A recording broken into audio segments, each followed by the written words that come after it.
আসসালামু আলাইকুম। আমি মুআজ্জেমউদ্দিন সেন্টু। আমার এই আজকের ভিডিও কারা ফাসাদ সৃষ্টি করে সূরা মাইদা আয়াত ৬২ থেকে ৬৬-তে আপনাদের সবাইকে আমার হৃদয়ের উষ্ণ আন্তরিক স্বাগত এবং শুভেচ্ছা জানাচ্ছি। আশা করি আপনারা সবাই ভালো আছেন, পৃথিবীর যেখানেই থাকুন না কেন সহি সালামতে আছেন। ফাসাদ মানে সমস্যা, অশান্তি, মারামারি, যুদ্ধ, বিগ্রহ কিংবা হাঙ্গামা, অথবা আরো বহু শব্দে বিষয়টাকে প্রকাশ করা যায়। বাট শেষ কথা কিংবা মূল বিষয়টা হলো সমাজ, জনপদ, দেশ কিংবা পৃথিবীতে একটা অশান্তি, উদ্বেগ, অস্থিরতা, উৎকণ্ঠার পরিবেশ পরিস্থিতি। সুদূর অতীত কিংবা সাত সাগরের ওপারে যেতে চাই না, বরং আজকে যেখানে বসে আছি আমি কথা বলছি এই বাংলা, পাশের বিহার এবং উড়িষ্যার শেষ স্বাধীন নবাব মির্জা মুহাম্মদ সিরাজউদ্দৌলা। ব্যবসার নামে এ অঞ্চলে এসে কুচক্রী ব্রিটিশরা নবাবের এই অনুচরদের হাত করে তাকে অতি নির্মমভাবে হত্যা করে সমগ্র উপমহাদেশ কবজা করে নেয় এবং ২০০ বছর শাসন শোষণের নির্মম জাতাকল চালায়। ঘটনা অনেক লম্বা, যার বিস্তারিত বিবরণ দেওয়া আমার উদ্দেশ্য নয় এবং সে সময়ও নাই। তবে সেই ইতিহাসের পরতে পরতে আছে বিভৎস হত্যা, নির্মমতা, চক্রান্ত, জুলুম, নির্যাতন, অশান্তি, লুটপাট ইত্যাদি ইত্যাদি। গোটা উপমহাদেশের মানুষের ঐক্যবদ্ধ প্রতিরোধের মুখে শেষ পর্যন্ত শোষক জালিম ব্রিটিশরা ১৯৪৭ সালে পাকিস্তান আর ভারত নামে দুটি রাষ্ট্রের কাছে ক্ষমতা ছেড়ে বিদায় নেয়। শুধু এই উপমহাদেশ নয়, বরং পৃথিবীতে ৫০টার মতো দেশকে তারা কলোনি বানিয়ে শোষণ করেছে। তেমনি France, Portugal, Spain, Netherland, Germany, Russia, Denmark, Sweden, Italy, Norway, বেলজিয়ামের কলোনি ছিল পৃথিবীর বিভিন্ন দেশে। আফ্রিকার সহ নানা জায়গায় তার রেশ এখনো চলমান। যাই হোক, Bangladesh, India, Pakistan, Nepal, Sri Lanka, Afghanistan, Burma, Iran, Iraq, Syria, Palestine, Libya বা ইয়েমেনে কি অবস্থা চলমান আছে যুগ যুগ ধরে, তা আমরা যারা মিডিয়ায় সামান্য হলেও বিচরণ করি তারা কম বেশি জানি। সবখানেই অশান্তির আগুন, ফাসাদের আগুন চলমান, কম বেশি জানি। বৃহৎ শক্তি আমেরিকা, রাশিয়া, চীন তাদের সাঙ্গপাঙ্গ দিয়ে পৃথিবীর বুকে কি শান্তির বন্যা বইয়ে দিচ্ছে? মোটেই না। রাষ্ট্র কিংবা সম্প্রদায় হাঙ্গামা ঠেকাতে জাতিসংঘ শান্তিরক্ষী বাহিনী মোতায়েন আছে সুদান, মধ্য আফ্রিকা, কঙ্গো, সোমালিয়া, পশ্চিম সাহারা, ভারত, পাকিস্তান, সাইপ্রাস, কসোভোতে, গোলান ও লেবাননে। এখানেও হাঙ্গামা, দেখেই তো ইউএন মিশন সেখানে মোতায়েন করে রাখছে।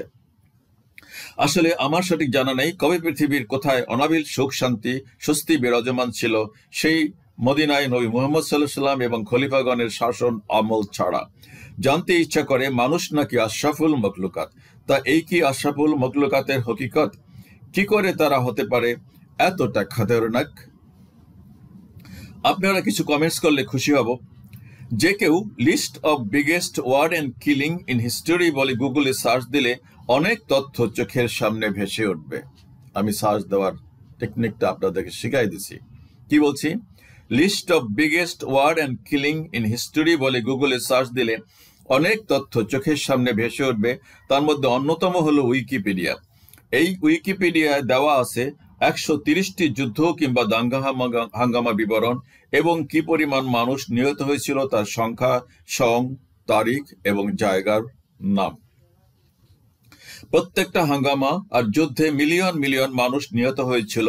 ১৩০টা ঘটনার বর্ণনা দিতে গেলে আমার ৩ ঘন্টার ভিডিও বানাতে হবে, যা আপনারা খুব কমেই দেখবেন।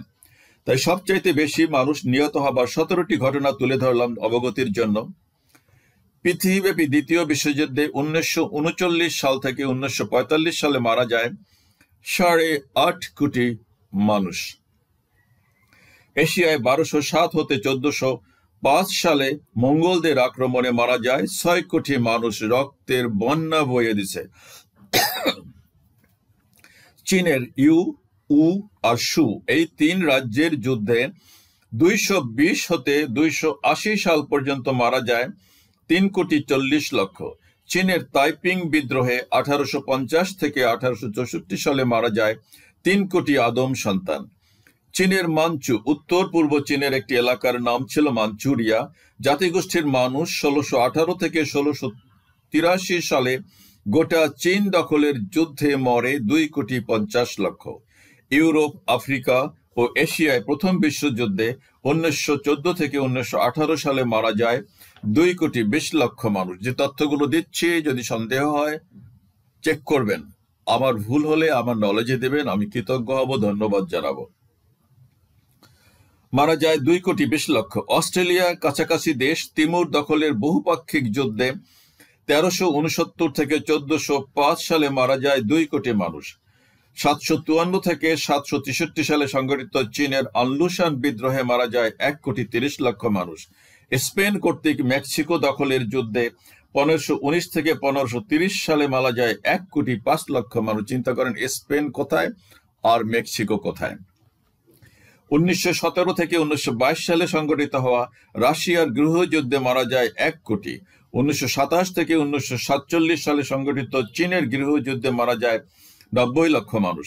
বাইজেন্টাইন মানে রোম সাম্রাজ্যের খ্রিস্টান জাতি এবং সেলজুক তুর্কি বা মুসলিম জাতি সাম্রাজ্যের যুদ্ধ বা ক্রুসেডে 1095 থেকে 1291 সালে মারা যায় 90 লক্ষ মানুষ। ইউরোপের ক্যাথলিক ও প্রোটেস্ট্যান্টদের মধ্যে সংগঠিত হওয়া সাম্প্রদায়িক দুইটা সম্প্রদায়, খ্রিস্টান দুই দলে 1618 থেকে 1648 সালের যুদ্ধে, যাকে 3 যুগের যুদ্ধ বলা হয়, তাতে মারা যায় 80 লক্ষ মানুষ। ইনকা দক্ষিণ আমেরিকার কলম্বিয়ার একটা জাতি, ইনকা সাম্রাজ্যকে স্পেনে দখল করা যুদ্ধে আবারও সেই স্পেন, সেই ইনকা কলম্বিয়া গেছে দক্ষিণ আমেরিকায়। স্পেনে দখল করার যুদ্ধে 1533 থেকে 1572 মারা যায় 77 লক্ষ মানুষ। মানে কচু কাটা করছে, কচু কাটা ছেড়ে।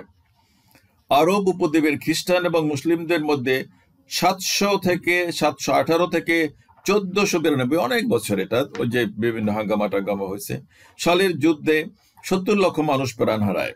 ঐতিহাসিক ফরাসি বিপ্লবে 1292 থেকে 1815 সালে মারা যায় 70 লক্ষ মানুষ এবং 1878 থেকে 1904 সাল অবধি ইথিওপিয়া কর্তৃক আশেপাশের এলাকা দখলের যুদ্ধে মারা যায় 60 লক্ষ মানুষ। এই যে মাত্র 17টা যুদ্ধ, হাঙ্গামা বা ফাসাদের কথা বললাম, তা তো মানুষ নামেরই কেউ শুরু করেছিল। আমার মতন চেহারা সুরাতলারাই তো কেউ শুরু করেছিল, নাকি কোনো জানোয়ার বা কোনো আসমানি কোনো প্রাণী এসে যুদ্ধগুলো শুরু করেছিল? নিশ্চয়ই না। সব সুন্দর সুন্দর চেহারার বড় বড় সাহেব, এক একজনের বেশভূষা দেখলে থান্ডার হয়ে যাবেন, তারাই শুরু করেছিল। কেউ না কেউ সৃষ্টি করেছিল। সেই সব মানুষ তাদের ধর্ম, বর্ণ, ভাষা, জাতীয়তার পরিচয় জানা না গেলেও সহজেই অনুমেয়। এলাকাটা তো নাম শুনছেন, তারা সেই এলাকায় কারা বসবাস করত সেই সময়। বহু ঘটনা সংঘটিত হয়েছিল 610 সালে ইসলামের আগমনের আগে, ফের তার পরেও। এখন দেখার বিষয় পবিত্র কোরআন কাদের কথা বলে এই ফাসাদ সৃষ্টি প্রসঙ্গে এবং তার জাস্টিফিকেশনে। 610 সাল বললাম, 610 সালে নবী মুহাম্মদ সাল্লাল্লাহু আলাইহি ওয়াসাল্লাম তার নবুয়ত প্রাপ্ত হয়েছেন, সেই জন্য বললাম।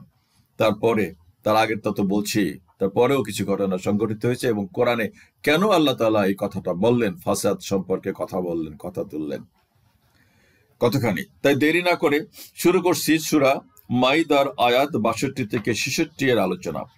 আয়াত নাম্বার 62। তাদের অনেককেই তুমি দেখবে পাপাচার ও জুলুমের কাজ এবং নিষিদ্ধ খাবারের দিকে দৌড়ে ছুটে যেতে। আমাদের সমাজেই তো আমরা দেখি খারাপটার দিকে বেশি আকর্ষিত হবে। কি করে ওইখানে খাওয়া যাবে, কি করে ওইখানে যাওয়া যাবে, কিখানে হাঙ্গামা করা যাবে, কি করে লুট করা যাবে, কি করে কার টাকা মারা যাবে, কি করে ব্যাংকের বল থেকে টাকা পাচার করা যাবে, ওর দিকেই মানুষের ঝোঁক এই সমাজের, এই সারা পৃথিবীতে। রিয়ালিটি তারা যা করে তা কতই না নিকৃষ্ট কাজ।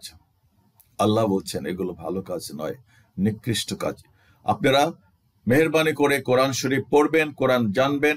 আর যাদের আগ্রহ আছে, আমি সমস্ত আয়াত গুলোই তো পড়তেছি, না পড়ার সুযোগ হলো একটা ভিডিও দেখলে 10-15 মিনিটের, আপনি সব জানতে পারবেন। আমার ভিডিওগুলোতে আমি সব ধারাবাহিকভাবে আমি কথাগুলো বলছি। আয়াত নম্বর 63। দরবেশ, পুরোহিত কিংবা ধর্মগুরুগণ কেন তাদেরকে পাপাচার, জুলুম এবং নিষিদ্ধ খাবার থেকে বিরত থাকতে বলে না? আল্লাহর প্রশ্ন যে তোমাদের যারা মুরব্বী আছে, ময় মুরব্বী, আলেম ওলামা, তারা কেন এই পাপাচার গুলো হতে নিষেধ করে না, করতে নিষেধ করে না? যেটা দায়িত্ব প্রত্যেকটা মানুষের। তুমি মুখে বলো, হাতে বলো, শক্তি ব্যবহার করো, আর নয় ঘৃণা করো। এসব কিছুই তো নিন্দনীয় এবং নিকৃষ্টাচার। আমি তো বলি এই দেশের আলেম ওলামারা তো প্রতিবাদ করে না, মসজিদে বসে তো ধিক্কার জানায় না, মসজিদে বসে তো বদদোয়া করে না, দোয়া কবুলের সময় তারা জানে, দোয়াও জানে। আমি সবসময় বলি কথাগুলো, একবারে মিসমার করে দাও এগুলো, আল্লাহ তাআলা তুমি এগুলোকে হেদায়েত নসিব করো, নাহলে এগুলোকে ধ্বংস করে দাও। আমি দুঃখের সাথে বলছি। আয়াত নম্বর 64। ইহুদিরা বলে আল্লাহর হাত বাঁধা। চিন্তা করেন, ইহুদিরা বলে আল্লাহর হাত বাঁধা। তুমি বলে দাও বরং তাদের হাতে বাঁধা। তারা কত ইয়ার্কি করতো, কত ফাজলামি করতো। তুমি বলে দাও, আমার নবীকে বলতেছেন, বরং তাদের হাতে বাঁধা, আর তাদের প্রলাপ বকার কারণেই তারা অভিশপ্ত হয়েছে। আল্লাহর সাথে কত ফার্স করছে। আল্লাহ মাফ করুক, তওবা করতেছে। আল্লাহর উভয় হাত সদা উন্মুক্ত ও প্রসারিত। তিনি যাকে যেভাবে দিতে ইচ্ছা করেন সেভাবেই দান করেন। এই যে বাংলাদেশে আল্লাহ বলছে, কাউকে আল্লাহ রাজা বানান, কাউকে রাজত্ব হারা করেন। তোমার প্রতিপালকের নিকট হতে তোমার উপর যা অবতীর্ণ হয়েছে তা তাদের অনেকের মনে প্রতিহিংসার আগুন জ্বালায়। আল্লাহ জানেন, মানে নবীকে বলতেছে, তোমার উপরে যা আমি নাজিল করেছি তার জন্য ওরা মানে হিংসায় জ্বলে মরতেছে। That's true. তারা মেনেই নিতে পারে নাই। আগুন জ্বালায় এবং কুফরিতে উদ্বুদ্ধ করে। অবশ্যই তাদের পরস্পরের মধ্যে সৃষ্ট শত্রুতা ও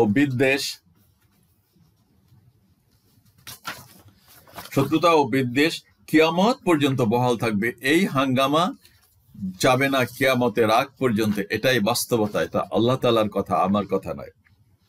যখনই তারা কোথাও যুদ্ধের আগুন জ্বালাবে, আল্লাহ সে আগুন নিভিয়ে দেবেন। সামহাউ নিভে যাবে আলটিমেটলি।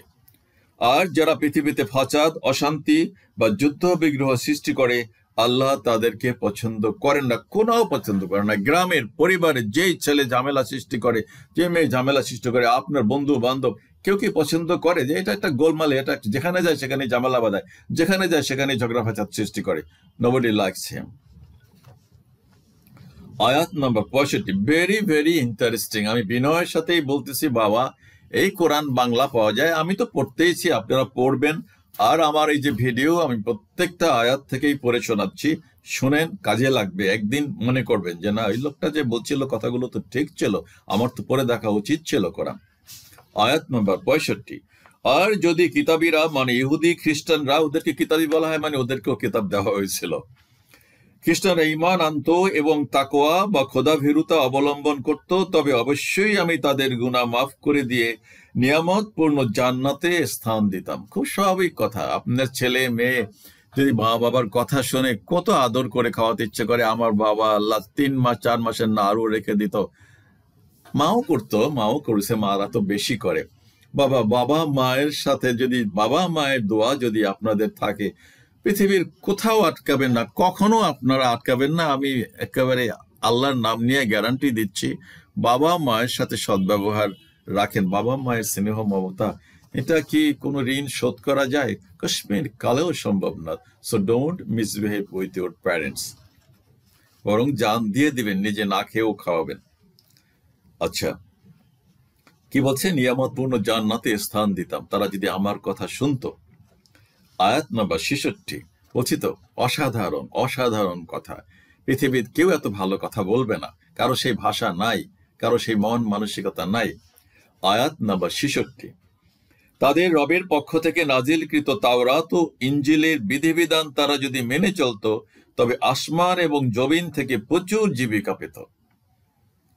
তাদের কথা তাদের কিতাবের কথা বলতেছে, কোরআনের কথা বলতেছে না। তারা যদি তাদেরটাও মানতো, তাহলেও আসমান এবং জমিন থেকে প্রচুর তারা রিজিক পাচ্ছে, একেবারে যে পাচ্ছে না তা না। তারপরেও দেখেন, আমেরিকাতে লাখো মানুষ ফুটপাতে ঘুমায়, না খেয়ে থাকে, হোমলেস।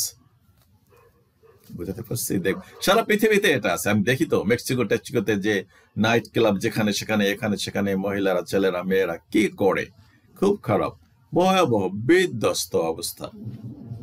আচ্ছা, প্রচুর জীবিকা পেত।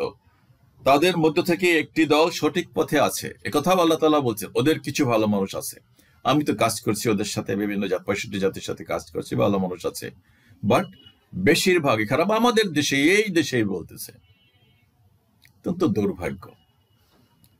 পথে আছে, তবে অধিকাংশ যা করে তা খুবই জঘন্য কার্যকলাপ। আশা করি যে কেউই বুঝতে পারবেন আলোচ্য আয়াতগুলিতে কাদের সম্পর্কে কি কি বলা হয়েছে।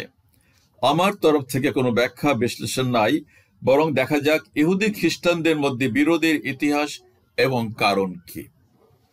ওই দুই জাতির কথাই তো আল্লাহ তাআলা ইয়াতে উল্লেখ করেছেন, এদের বিরোধটার কারণ কি। এরা এখন বাইরে বাইরে দেখা যায় খুব মিল, ওই ইসরায়েলকে একটা জান পরাণ দিয়ে ফেলতেছে।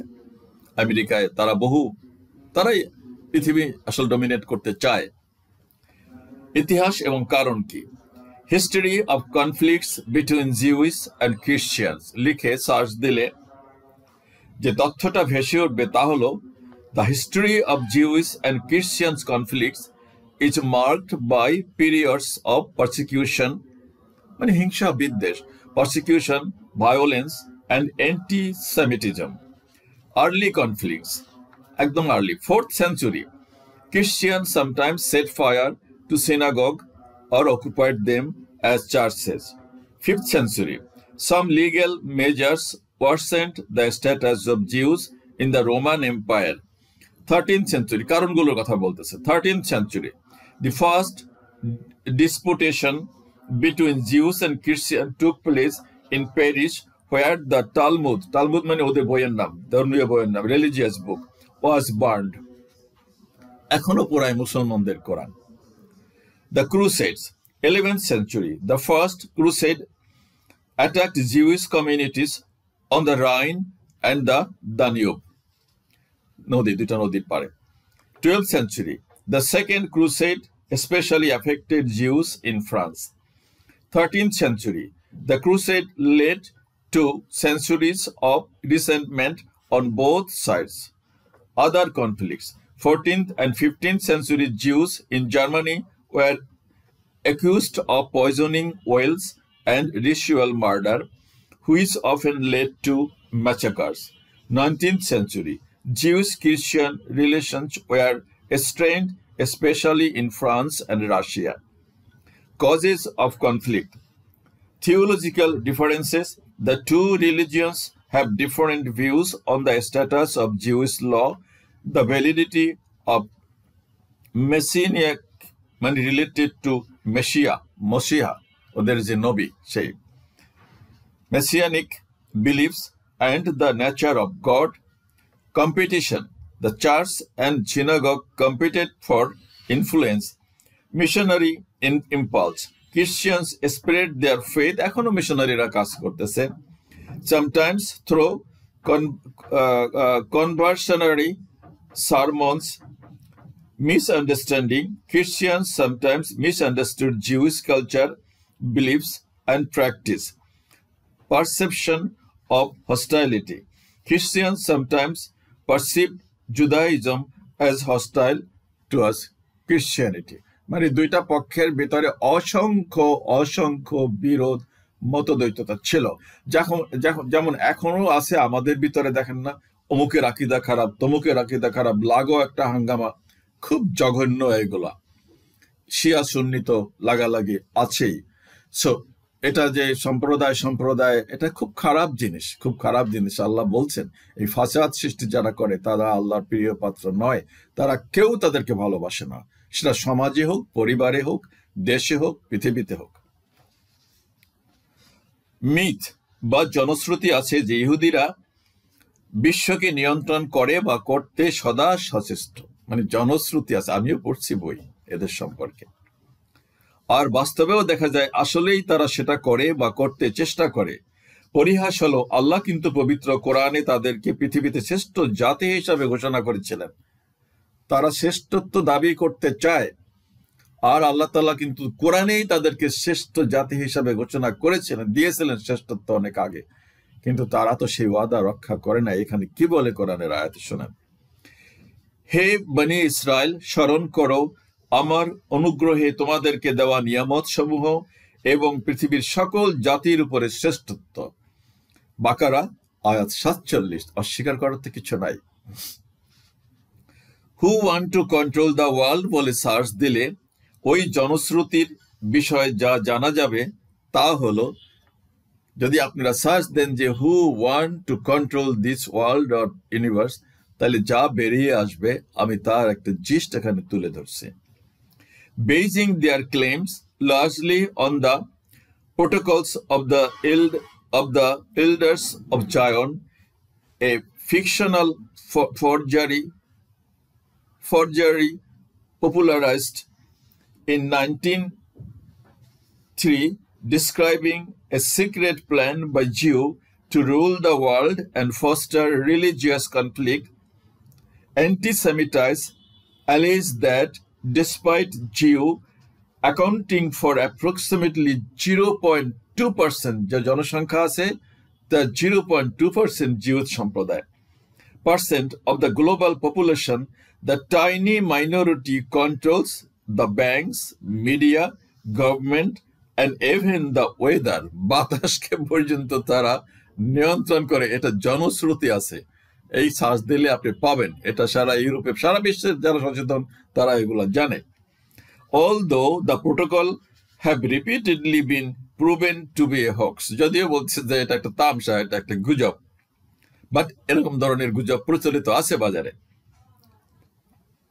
They remain popular among anti-Semites and continue to be shared in print and online. এটা চলছে, এই গুজব, এটা প্রিন্ট মিডিয়ায় চলতেছে, বিভিন্ন পত্রপত্রিকা লেখা হচ্ছে, অনলাইনে আছে, সব জায়গায়। আমি তো অনলাইন থেকে নিয়েছি।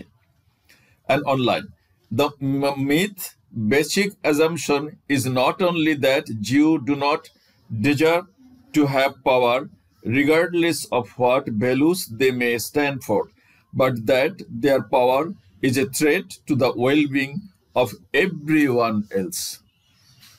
সবার জন্য একটা ভীতিকর বিষয় এই জিনিসটা। আসলেই তারা চায় পৃথিবী তাদের কবজায় রাখতে। Just for your kind information, পড়বেন, কিছু বই পুস্তক পড়বেন, ওদের সম্পর্কে বই পাওয়া যায়, এই বাংলাদেশে পাওয়া যায় অনেক অনুবাদের বই, ইহুদিদের চরিত্র, তাদের নীতি আদর্শ, এইসব সম্পর্কে। একজন মুসলমান হিসাবে আমি বলতেছি, ওনাদের ধর্মগ্রন্থ আল্লাহ তাআলা দিয়েছিলেন, কিন্তু ওনারা সেটা বিকৃত করে ফেলছেন, পরেই তো কোরআন নাজিল হয়েছে, ওনাদের দরকার ছিল না।